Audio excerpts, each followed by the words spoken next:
ถานีวิทยุสรานรม AM1575 การทูตเพื่อประชาชนเพื่อไทยก้าวไกลทันโลก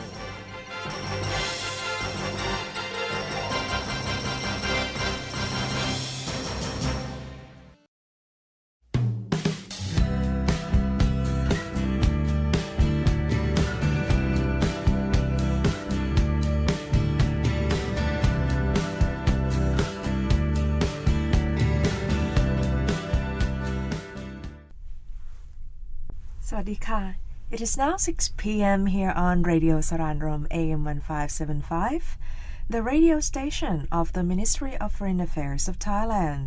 You're now listening to News and Views with me, Venus Asawapum. We have lots to cover today. Let's see how much we can get through before we get to the second half about the fat loss journeys that I've been promising you.The first news, it's good news for all Thais all over the world. Thais in 70 countries will be joining Bike for Dad, according to Bangkok Post.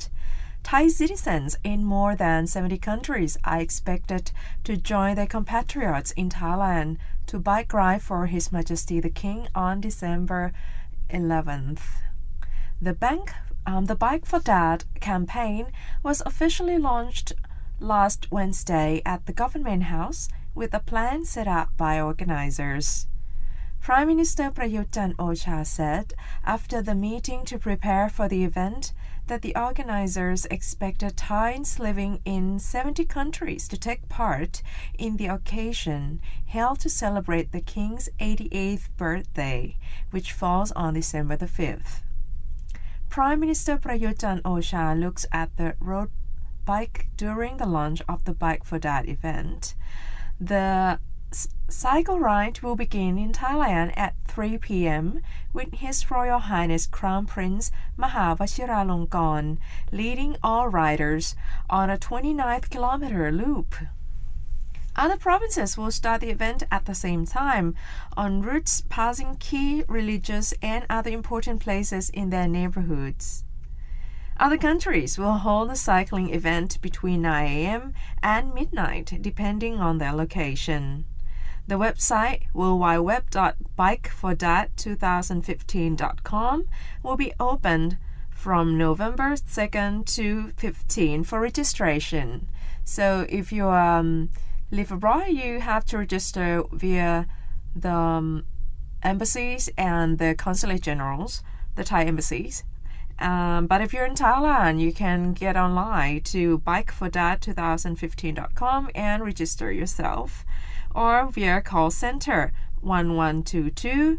It will be set up for queries from bikers.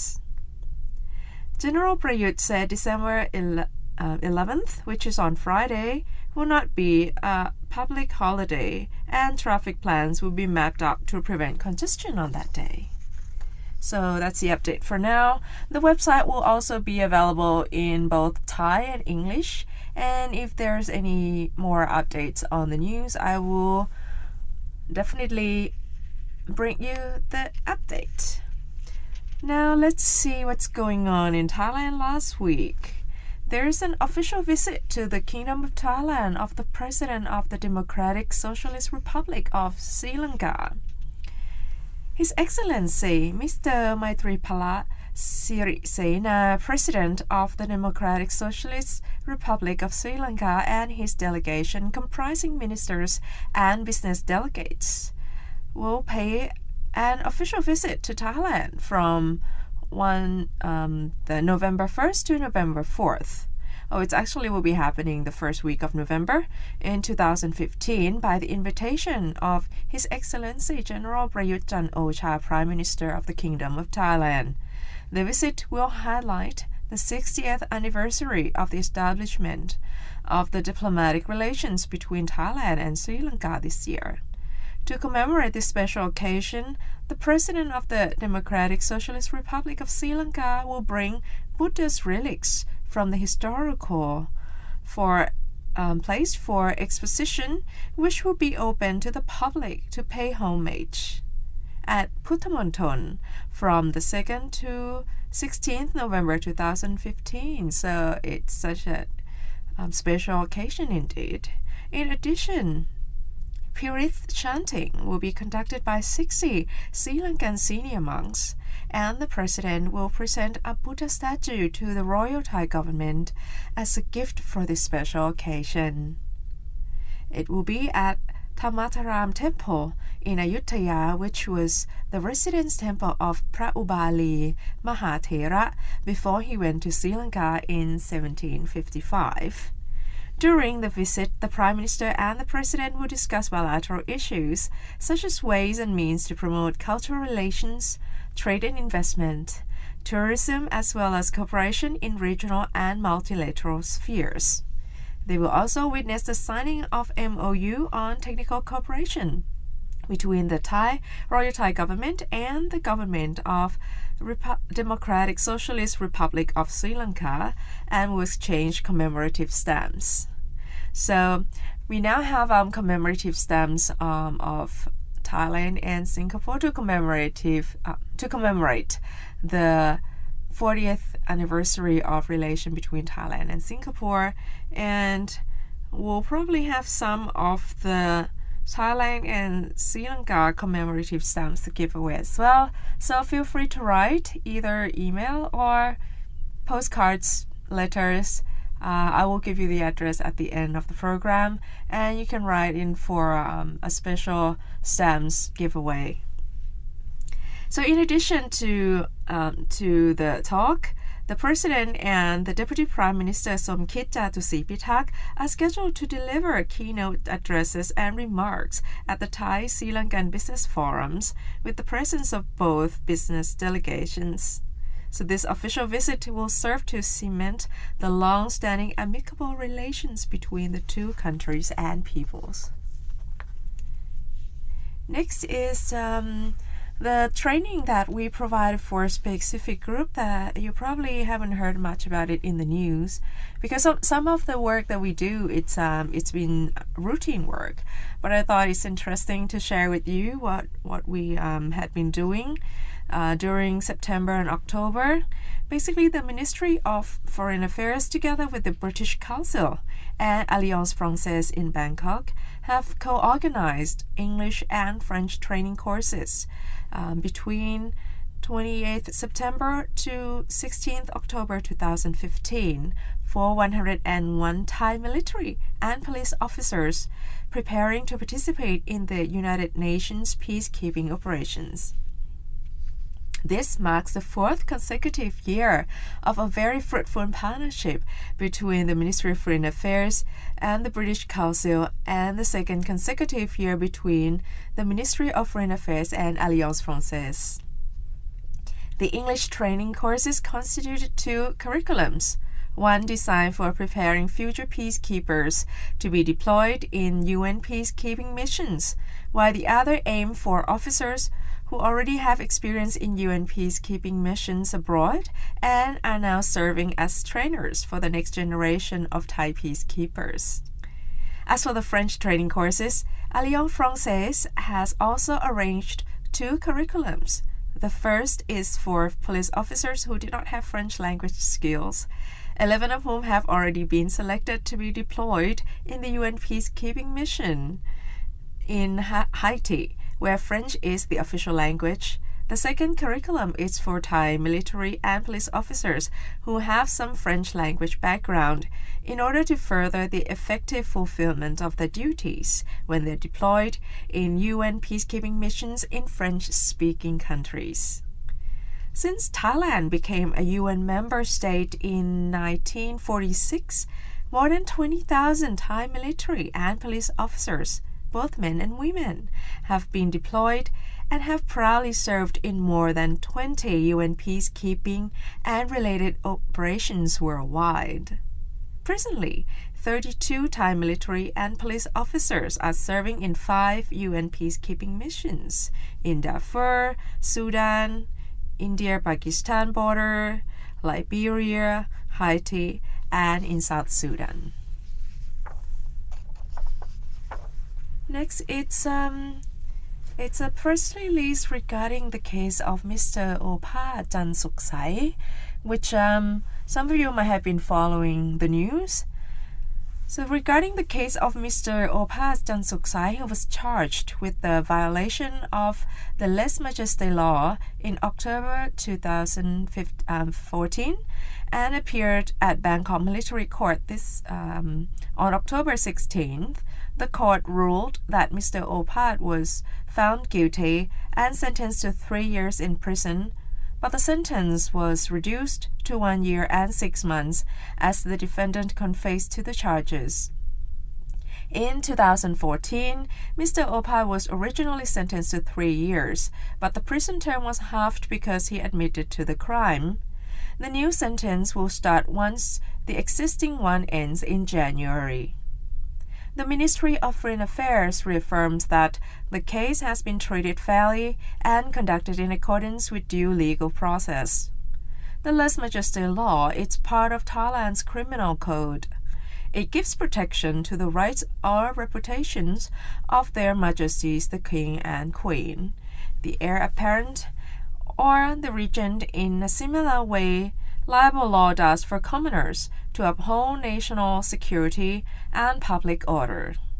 It is not aimed at curbing people's rights to freedom of expression. Moreover, Thailand is committed to international practices in providing similar protection for king and queen and heir apparent of other states as well as the official representatives thereof as enshrined in Article 133 and to 134 of Thailand's Criminal Code. As with other criminal offences, proceedings on lèse-majesté cases are conducted in accordance with due legal process. The Thai monarchy has been a pillar of stability in Thailand. The Thai sense of identity is closely linked to the monarchy, an institution that dates back more than 700 years. The institution on this day continues to play a unifying role and symbolizes the unity of Thai communities. Enacting appropriate legislation to protect the highly revered institution is a common practice in Thailand as in other nations. And before we take a break, there's some update on migrant crisis. This is breaking news, actually just happening today. The BBC News reported another 100,000 spaces in refugee reception centers will be created under a deal agreed by European leaders at an emergency summit in Brussels. So the head of 11 EU states and 3 non-EU countries met to discuss how to handle growing numbers of migrants. More than 9,000 migrants arrived in Greece every day last week, the highest rate so far this year. Under the deal, Greece will open reception centers with enough room for 30,000 migrants by the end of the year. The UN's refugee body, the UNHCR, will provide another 20,000 spaces in the same time. It will also add reception centers with another 50,000 spaces in Balkan countries, which are the most popular routes for migrants looking to travel north to Germany and Scandinavia. Also, as part of the deal, leaders agreed to, within a week, send 400 police officers to Slovenia, which has struggled with arrival numbers, discourage movement of migrants to neighboring countries' borders without informing neighboring countries, appoint contact officers who can submit information on migrant numbers to other countries and authorities. This is one of the greatest litmus tests that Europe has ever faced, says German Chancellor Angela Merkel. Smaller countries along the Balkan route say their resources are stretched by the number of people arriving. Bottlenecks have also been exacerbated in part by Hungary's closing its borders with Serbia and Croatia, forcing migrants to seek alternative routes north. Their journey have been aided by governments who have helped them move camps or onto the next border. Before the talks, Croatian Prime Minister dismissed requests to stop moving migrants on. That is impossible. Whoever wrote this does not understand how things work and must have just woken up from the months-long sleep, he said. Waving them through has to be stopped, and that is what is going to happen. European Commission President, said after the summit. Mr. Milanovic and Slovenian President had said that Sunday's talks would be a success only if they agree on stricter restrictions on migrants traveling from Turkey to Greece, but no firm new measures on that front were agreed. Welcome back to News and Views. Part of the fat loss journey is to prepare ourselves for the upcoming vacation peak season in Thailand. But before I go to, ways in which we can help with, weight reductions or fat loss, there's some extreme procedures I'd like to touch on it and talk about. Some people want a quick way to lose weight. Some try a very drastic procedure to decrease the size of their stomach, for example. That's a big surgery. Or try some pills, some fat diets, and it keeps yo-yoing, meaning, the weight keeps coming back and it doesn't seem to work. And I like to touch on that first, that there's actually no quick way to it. And that's why we have to start preparing now, because the journey is gonna take at least, a few weeks or a few months to reach the target goal that we have in mind. But then this piece is from Wall Street Journal about the study on attempted suicide that rises after the weight loss surgery, which is quite alarming, because some people think that if they can't control themselves from eating junk food, why not reduce the size of their stomach or just bypass it altogether, so that way you can eat only so little and you feel full. And I guess as the result, it's about intake of calories and how much you spend time, working out or moving around and spend that energy in calories wise. So if you eat more than you need, you gain weight. But if you eat less, then you start losing weight. So a lot of people, instead of do it the hard work way, they'll just okay, I'm just gonna go get a surgery and then I don't have to do any work and I'll just keep losing weight. But the problem is that in this report, people who undergo surgeries for weight loss are 50% more likely to attempt suicide after the operation than before it. This is according to a large Canadian study published in a journal on JAMA surgery. The popular procedures, which were performed nearly 200,000 times in the US last year alone, result in significant weight loss for most patients, and often bring about reductions in type 2 diabetes, hypertension, and sleep apnea as well. So there's some, of course, once you lose weight, once you're in good health, your body's in balance, you have good health that comes with it. But many patients also report a small group actually experience a worsening of depression, substance abuse, and eating disorders. And there's a high chance for that because people who are severely obese, they probably have something to do, with psychologically to begin with, and just you just take the weight away doesn't actually helps with the psychological problems that they still have to face. So the new study from Sunnybrook Research Institute at the University of Toronto addressed this issue by comparing suicide attempts in the same group of patients before and after surgery. The researchers studied hospital records of about 9,000 Ontario residents who had bariatric surgery between 2006 and 2011 for 3 years, before and after the procedures.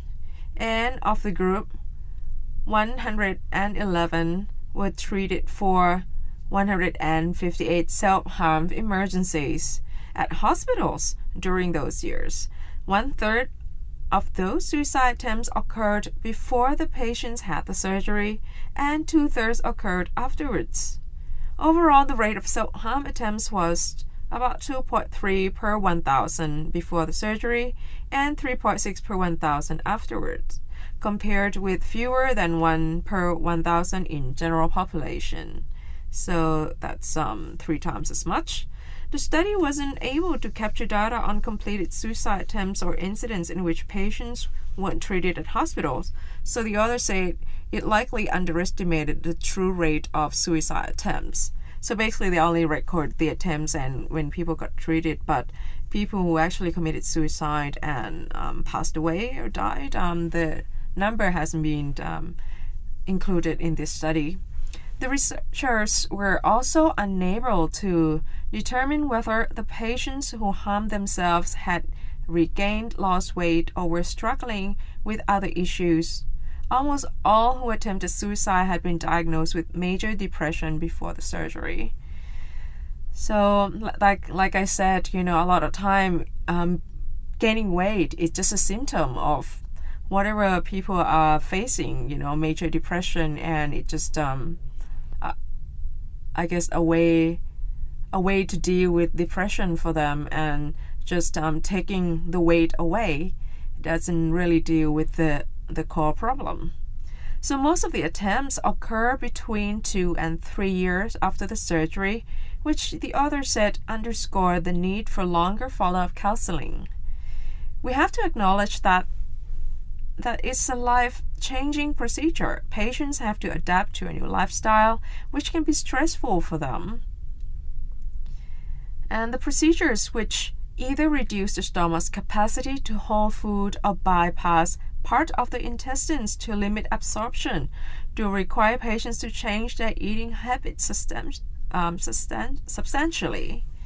What happened is that some people, when they first experienced the extreme weight loss from the procedure, they just thought, they could eat whatever they want now because they're not going to gain weight. But what happened, it's, like I said, it's about how much you eat and how much energy you spend. So even if your stomach is smaller or your absorption it's smaller, but if you keep eating junk food or food that's bad for your body, then soon enough you'll gain the weight back. And I read something a few days ago on this woman who had a surgery and she lost about 50 kilos and then she gains back about 90.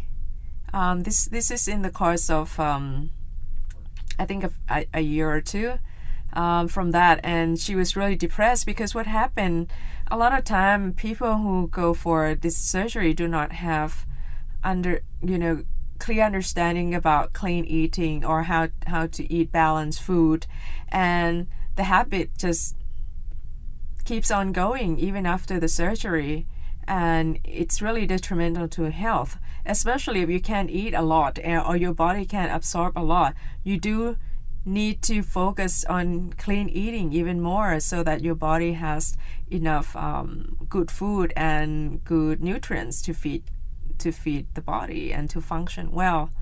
So in the end, I would suggest that this is not the way to go.